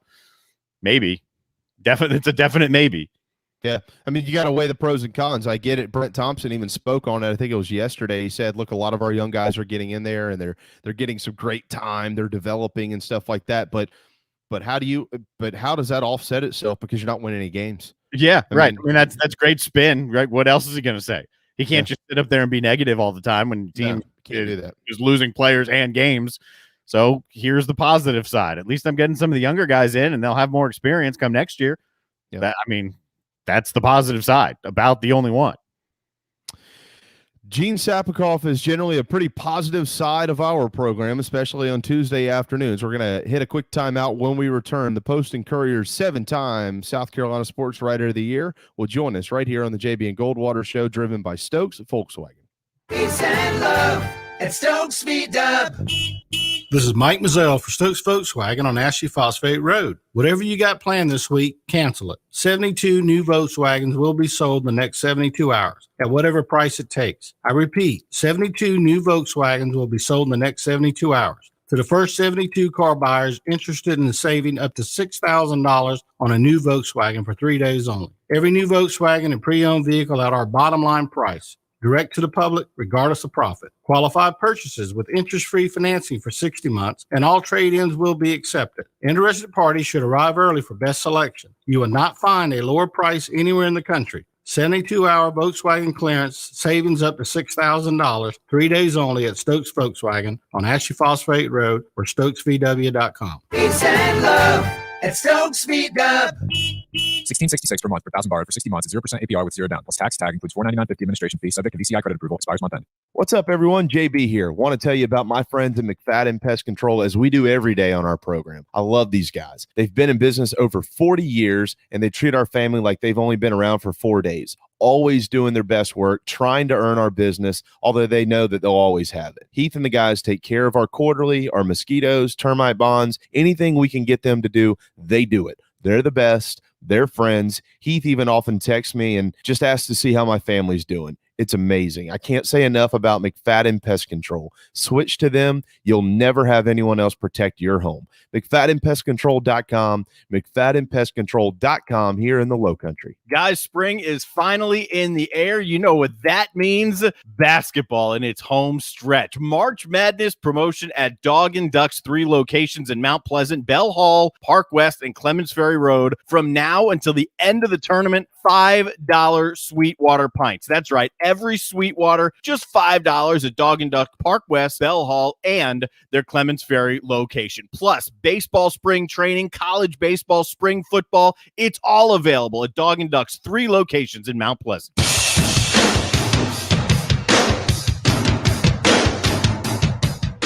You were listening to the JB and Goldwater Show, live, loud, and online.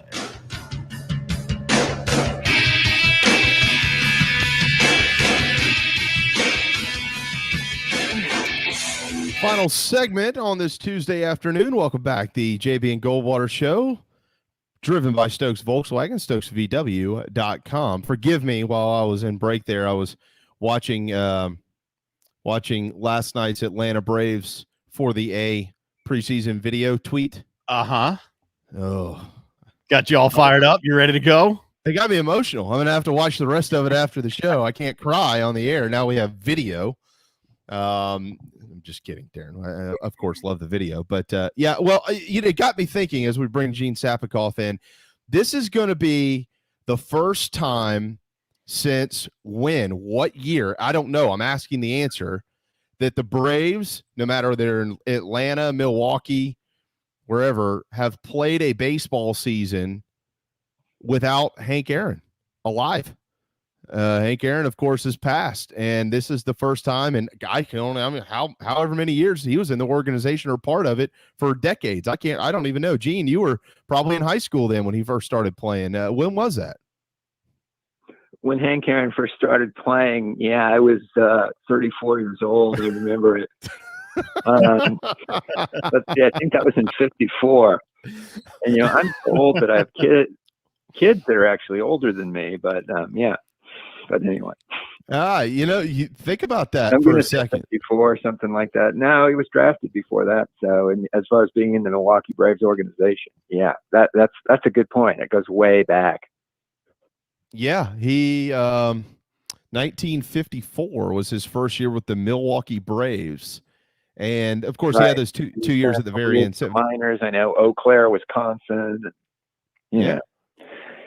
So we're talking years in the South Atlantic League. So about 70 years of the Braves playing baseball with Hank Aaron somehow part of that organization, except for those two at the end of his career. He went back to Milwaukee, they were the Brewers. But this will be the first time ever since they've been in Atlanta that he hasn't in some way, shape, or form been involved in that organization. This is Gene, you know what that means? They're going to win the World Series. They're going to win the World Series, Gene. I'm calling it right now. Yeah, I see it coming. Braves, Yankees, just like '99, except a change of the victory parade site. Oh, have you made your actual MLB prediction? Is that where you're going? I have the Dodgers and Yankees in the World Series. Okay, but I have the Braves taking the Yankees to the Dodgers and the Braves in a extra inning of Game 7. That's what I'm forecasting. So you're saying that the Braves are going to lose in the extra innings of Game 7 in the National League Championship Series? Braves fans, you're done. Yeah. Don't even watch. It's over now. Yeah, that's what I'm saying. But it won't be neutral site. It'll be at either Dodger Stadium or Truist. Oh, even better. I would think forward to. I think Braves fans are like, forget it. Let's just miss the playoffs. I don't want to go through that. I'll tell you what, the Dodgers-Braves thing's going to go on for a while because the Dodgers obviously have $153 million more per season, not just total, per season in local television money, as I wrote about last weekend. The Braves, though, I mean, the young talent that they just keep coming up with is ridiculous, and it's still one of the best talent-stocked minor league organizations, which is pretty amazing considering all the good guys they've brought up in the last 3 or 4 years. It is remarkably, and the NL East this year is going to be really, really fun. The Nationals, the Mets have reloaded. How about the Marlins last year? Can they continue that? The Phillies have some pieces. It's gonna be fun. It's gonna be fun to watch. I can't. What are you doing on Thursday, Gene? Where are you gonna go watch all these opening day games? I don't know. I need to find a place that has multiple televisions because there's just so much going on. It really is going to be fun. I mean, I'll tell you what. You look at the National League, just how stocked it is. And it's top heavy when compared to the AL because with the pitching that the Rays lost, Blake Snell and Morton, I mean, I don't necessarily see them back in the ALCS. It looks like who is going to challenge the Yankees? The Twins, the A's, maybe the Astros? I don't know. I did, by the way, a quick Gene Sapakoff programming note here. He will not be on Paul Feinbaum at 4:00 today because Shane Beamer will be. So you'll just have to settle for Gene with JB and Goldwater. Well, thanks for that reminder and semi-plug. But I'm looking forward to seeing what Shane and Paul talk about because Paul's been not real enthusiastic about how that Gamecock schedule may play out, and it's hard to blame him. Has he ever been enthusiastic about the South Carolina schedule? I think 2013, the third year Superior's 11-2 stretch there. Yeah, he had a brief bout of optimism there that emitted from the Feinbaum show. Oh, it must have been right around when he was losing all that hair. All right, Gene, I want to make sure that we compliment a couple of your colleagues. Spoke with one of them yesterday, but David Cloninger and Andy Shane have been as detailed and right in front of every piece of the Frank Martin story as you could possibly be. When Friday hit and things started to kind of unravel, rumors started flying, and I had a bunch of calls in my phone. I'm trying to figure out what in the world is going on here. And then I saw both Andy and David had combined to put a column up on the Post and Courier's website, and it was very, very detailed about what was going on with Frank Martin. So props to them. We mentioned that to DC yesterday, but it was brilliantly done. And but I ask you this, we talked to Mike Morgan earlier as well, and Gene, you've been covering sports for like you said, since 1954 when Hank Aaron broke into the league. Politics in the South in college athletics is not unusual. It's actually very relevant and very, very prevalent. It's all over the place, but it's generally not as transparent and in your face as it has been the last couple of days when decisions like this are or need to be made. How do you assess this situation, just the publicity of it, compared to what we know about how politics work in athletic departments? Here's how I assess it. Clean up on aisle 10 of South Carolina's men's basketball superstore. Clean up on aisle 10. This thing is a mess. It's not unusual from the 60s through now. How did South Carolina get out of the ACC and, into being a wandering vagabond through the Metro Conference until the SEC came there and rescued them? Politics. There's a lot of things like that go on, not just in South Carolina, but usually at the larger state schools, especially those that are near or in state capitals like Columbia, South Carolina, or Austin, Texas. And when you're a little farther away from that, like Lubbock, Texas, or Clemson, you don't get as much of that. But this specific situation is, as I described, a mess. I mean, if you're going to bring Frank Martin back, what you wanted to do is show a lot of support for him and get behind him, and whether it was sincere or not, try to rally the troops. And if you're going to get rid of him, let's move on, but not drag it out like this. Gene, we've seen a couple hiccups over the last year and a half or so out of Columbia, South Carolina. You had the Muschamp mess that was prior to, I think, the 2019 season, whether he was supported by the administration or not. And we essentially have the same type deal again. Obviously, they're both both a little bit different, but the publicity of this, like generally, athletic departments that make a decision, they move on, whatever decision that is, it is. What Harris Pastides used to be the president. Ray Tanner has been the AD since late in 2012. What's changed in the last year and a half at South Carolina that has allowed much of this information to become public information and public topics as far as how the fans view their school? I hate to keep it this simple, but winning helps, losing doesn't. And when your football team's, going through a time when they're 11-2 3 years in a row, beating Clemson 5 years in a row, winning 4 straight bowl games, that covers up for a lot of political infighting. And when the basketball team's going to the Final Four and the baseball team's going to win 2 national championships and then coming close to winning a 3rd in a row, I mean, and let alone what Don Staley's done, there's always a lot of bickering actually beneath the surface, but you don't notice it. But then when there's significant losing by multiple programs, it will bubble to the surface. And look, let's not kid around. These last few years have been among the most difficult to be a Gamecock fan and for Gamecock Nation, not just because they're struggling, but because Clemson football is great. That's a great point. Gene Sapakoff on Twitter at Sapakoff with the Post and Courier. Do you think that Ray Tanner has full autonomy to make whatever decision he feels is best for the university? Absolutely not. And there's no way that Shane Beamer was totally a Ray Tanner decision and might not even been 51% of a Ray Tanner decision. I think Bob Caslin has a huge hand in this thing. And, significant boosters do too, but I think Bob Caslin thinks that he fixed Army football. Maybe he did. And he intends to really make positive changes in South Carolina's athletic department eventually, if not sooner. Gene, we've tried to kind of weave our way through the news that we've heard and trying to piece through the reports about this whole thing. And we haven't been able to get a concrete answer other than like from Cloninger, who told us the USC administration was prepared to move on, and then the uprising through the board of trustees. Is there, or was there a split though amongst the USC administration? Were both Tanner and Caslin on board with moving on? Do you know the answer to that? I don't know for sure the answer to that, but I speculate that they were probably united in that.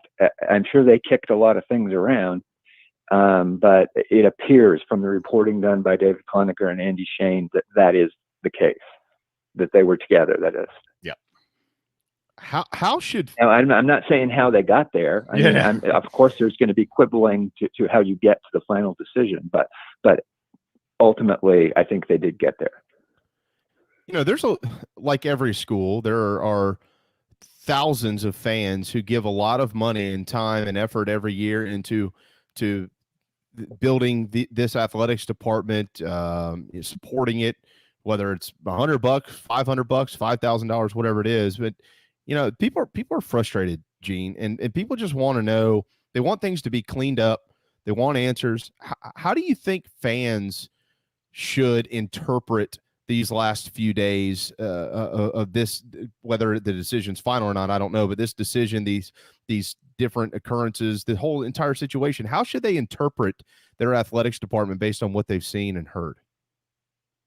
I think they should deserve stronger leadership, and they haven't had that. It might get fixed. If it does, it's going to have to be how well Shane Beamer does, how well Mark Kingston does, how the next basketball season goes. To a lesser extent, how Dawn Staley does, because that is, and Dawn admits this, a different kind of a crowd. But there's definitely some shaky things going on with the leadership here, and you are who you hire. And that's Frank Martin going to the NCAA tournament once in 9 years. That's very frustrating. And that was Will Muschamp being run out of town. Hopefully things get better, but we'll have to see. And right now it's more suspect than anything else. Well, it's not suspect. You mentioned, Dawn, that her team is really good once again, and tonight they're going to play for their third Final Four berth in the last 10 seasons since Dawn has really gotten this thing rolling along. They'll see a familiar face, Vic Schaefer, of course, formerly of Mississippi State. As you've watched this unfold, you've seen the women get here to the Elite Eight. We mentioned it last week. We've seen a lot of these discrepancies and things like that between the men's tournament and the women's tournament. What have you pulled out of this over the last week and a half or so with this run for Dawn and the Lady G's? What has been most important about this run? And we'll get to the game in a second, but what has been most important about this run with everything going on in the world? High level consistency for one, because when you say, oh, they're third Final Four in, a decade, but hey, they would have been there last year. Next year should be her best team. And I think sustained excellence is a beautiful thing. Whether or not they're the best program that there is, some of that's going to be decided here in the next few days. Obviously, UConn has a great freshman in Rutgers, and they also have a ridiculously good incoming high school player. So that's going to be fun to watch that play out. But it seems to me that the torch is being passed, has been passed, is about to be passed from UConn to South Carolina. We were comparing earlier, Gene, Darren and I, the Ray Tanner run from 2000 to 2012, actually through the 2013 season in there, which was Chad Holbrook's first year as the head coach of the Gamecocks, to what Dawn has done in the last 10 years. Have you ever done that? Have you ever looked at all of the achievements between both of those stretches in those two programs? It really is similar. And there's lots of similarities on and off the court. And I think that's really fun. The cool part is I think Dawn's in it for the long haul. I guess you never know. Heck, I think she could coach an NBA team. I mean, doesn't say. I asked her that directly a few years ago, and she didn't. She said that, maybe sometime down the line. Obviously, she's going to be front and center on a national stage at the Olympics. But this is really a cool thing. And I know a lot of people just kind of drop in on Gamecock women's basketball around now, but it's fun to watch at any time of year, the way these girls play. And just women's sports at its highest level right here, right in Columbia, South Carolina, of course, in San Antonio now. But I mean, it's just really cool, and how much they do for the community too. I think Darren made a really good point too, Gene. When we were kind of comparing these tenures, and you're right about all that. It was just more of a, hey, what's more impressive? What Coach Tanner did, or what Dawn has done. Of course, Dawn's not done; she's right in the middle of it. And at the end of the day, it might wallop. It might not even be able to be compared. To be honest with you, we'll just have to wait and see. But Darren brought up a really good point. You were around South Carolina baseball for forever. There was always this sense that South Carolina baseball was due to win one at some point in time. I mean, Bobby Richardson, June Raines, you had Coach Tanner take over this, and you saw the direction they were heading in. It was like they had been runners-up in the 70s twice in the College World Series, I think 75 and 77. At some point in time, they're going to get one of these things. The women, they had zero, basically, history of ever doing anything. They'd had a couple Sweet 16 appearances over time, but not much. And you had UConn, and it was like, well, it's UConn and basically everybody else. And, of course, you had Tennessee and the SEC, and Dawn has blown right through all that. Ray didn't have to go through all that. Baseball obviously is tough, but there wasn't just that one or two dominant teams that were totally taking over a sport like UConn and Tennessee did. Dawn has broken that glass, and now it's South Carolina. It's really interesting to see what she has done. Absolutely. And she did it slowly, methodically, gradually. And here's a cool thing. When they went to the Final Four the first time down in Tampa, and Notre Dame was down there, and Muffet McGraw was saying, Dawn's really benefited from this incredible talent run in the state of South Carolina. They had Asia Wilson and Alicia Welch and all these other really good players. Most of the team, the heart of the team for sure, was South Carolinians. And what McGraw was saying was, she needs to basically start to recruit nationally, though, to sustain this thing, because that obviously was a little bit of a freakish thing. And it's not a knock on South Carolina high school women's basketball, but you just don't get Asia Wilson's, running around all the time. So that's what Dawn's done. Now, this team, not only is it players from all over the country, it's got an international flavor to it, and I think that is what bodes so well for the future for the Gamecocks. Gene, want to switch gears with you a little bit? How about Pat Kelsey? Your thoughts on the Cougars hire? Well, I wrote a column last week, laying out 4 candidates, and he was the first guy I had listed. It made the most sense. Sometimes schools don't hire the most obvious person, but boy, coaching just right up the road at a school that just doesn't have the resources, facilities, and everything else that you have. And that's the guy to get. I mean, a sustained excellency isn't just like 1 year wonder. They were on their way to the NCAA tournament last year too. They had already, won their way in before COVID canceled the 2020 March Madness. I just think that's absolutely the guy you should go for, and was just worried that they might outsmart themselves and pick somebody else. And I'm glad he's down for this.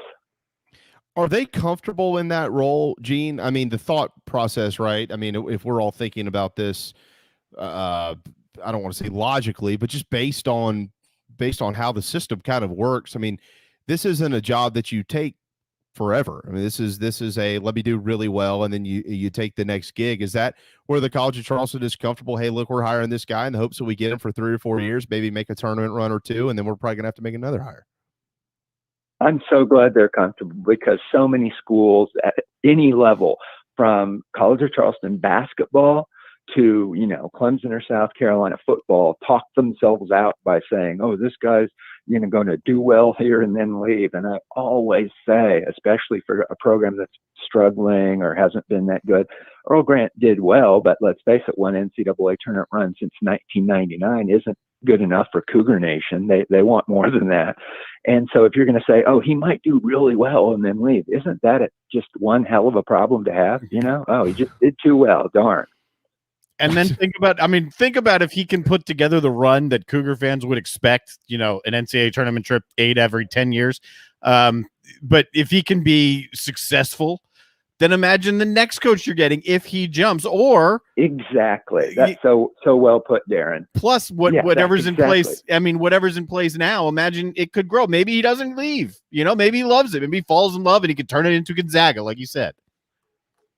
Yeah. And I mean, I think that's just a great statement that you made there. And there's examples of coaches, beneath Gonzaga that have done that, and programs that, regularly go to the tournament, mid-majors, and the coach has been there for a long time. So that's what they're hoping for. He's got a lot of work to do. The best players on that roster is that Jasper, Brevin Galloway have bolted.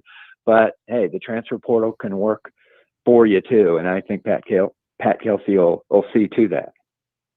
All right, Gene, coming up on Saturday, Clemson's going to play their spring game up in Death Valley.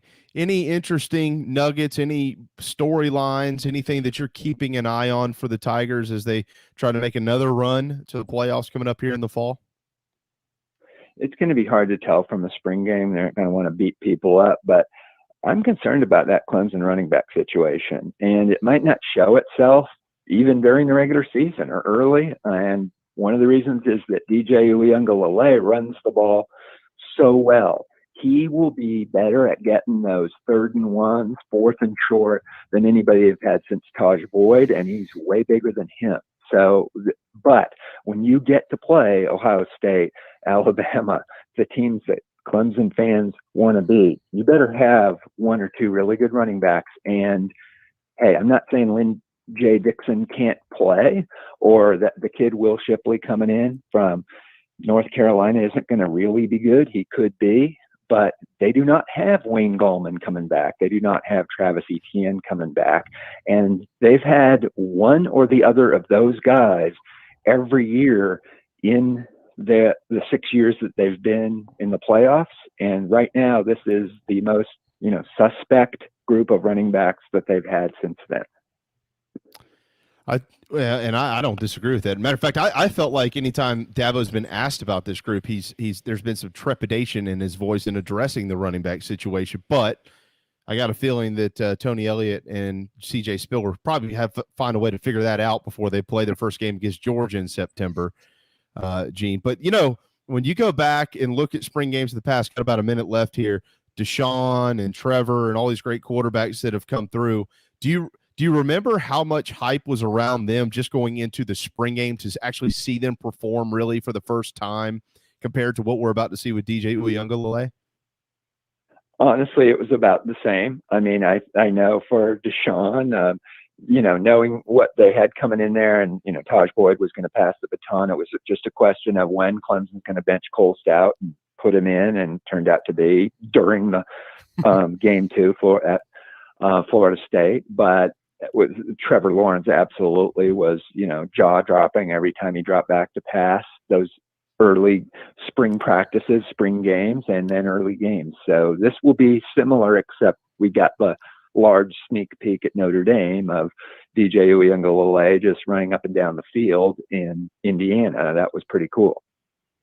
We've covered football, basketball, baseball, and everything in between. How about the Gamecock sweep this weekend? Quick thoughts on that. Very impressive. And if you're going to come out of that, Texas, Vanderbilt, Florida series with 4 wins, right? I mean, you want them to be 4 in a row. And so that was pretty cool. Yeah, it was great stuff. What are we going to look for in the paper this week?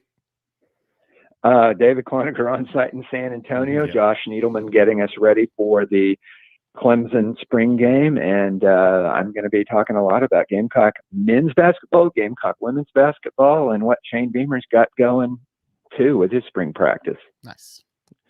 As always, Gene, great stuff. I know we kind of ran the gamut with you this week, but you're a pro. You can handle it, and you did just fine, as you always do. Well, yeah, next week I know you're going to want to break down the NHL, playoff run, but that'll be cool. Yes, that's exactly right. And Newberry Wrestling, yes, next week. Absolutely. Gene, thank you so much. Have a wonderful week. We look forward to speaking with you here next Tuesday. Thanks, guys. See you. Thank you. There you go, Gene Sapakoff. It is National Doctor Day. All right. It's also National I Am in Control Day. Oh, really? I could shut not me. this thing off right now, and you're not in control. You don't want to play that game. That actually should be National Wives Day. National I Am in Control Day. Yeah, good point. Take a walk in the park. It's National Take a Walk in the Park Day. Take a walk in the park with your doctor today. How about that? Or when someone tells you they're in charge, just go take a walk in the park. That's right. That's right. Oh, man. Thanks to Gene and Mike Morgan. Thanks to all of you for watching and listening. And as always, thanks to Darren Goldwater. Y'all don't understand how hard he works on the other side over there, and he does a great job. Thank you, man. So does J.C. Sherbert. He'll join us tomorrow on our program. Maybe we'll have something official on Frank from the university by that time. So. Right. Who knows? Have a terrific Tuesday afternoon. The JB Goldwater Show, driven by Stokes Volkswagen, returns tomorrow at noon, and we'll see you then.